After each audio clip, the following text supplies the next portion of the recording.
Tutto pronto per il premio Due Torri, trofeo Augusto Calzolari, edizione 2023. In 9 al via l'1 Dama di Prussia, 2 Corallo Pisano, 3 Crusoe dei Greppi, 4 Coffee Time B, 5 Capitan Cash LP, 6 Catrinelli, seconda fila 7 Cointreau, 8 Carlo Magno Desi, 9 di Luca Mo. L'autostart prende velocità e si prepara al lancio. In 1 metro Catrinelle al comando nei confronti di Dama di Prussia, seconda posizione per Dama, al largo Corallo Pisano, filtra bene dalla seconda fila Cointreau, prova ad andare in avanti Corallo Pisano ma non trova di certo terreno fertile perché Numero Catrinelle 4, è andata Coffee subito a Time B, condurre e Dama di squalificato. Prussia ha serrato sotto. Terza posizione in corda per Cointreau, seconda pariglia per Crusoe dei Greppi che precede Carlo Magno Desi, 400 in 28,6.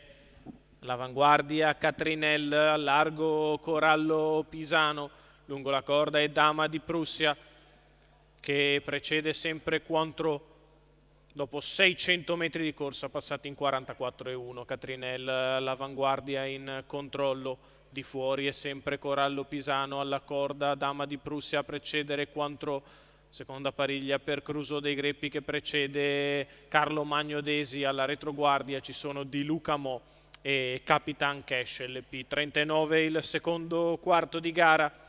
Portano una metà gara tranquilla in 59,5 per la categoria, con Catrinelle che controlla le operazioni dalla miglior posizione, quella di testa. 1,15,4 il chilometro, muove Crusoe dei Greppi in terza ruota, da lui la prima accelerazione alla corsa. Catrinelle che allunga, Corallo Pisano prova a rimanere ancora in quota ma adesso soffre. Alla corda c'è Dama di Prussia, poi chiuso Cointreau, prova a venire via anche Carlo Magno Desi a metà della piegata conclusiva. Catrinelle continua a controllare, Dama di Prussia nella sua scia.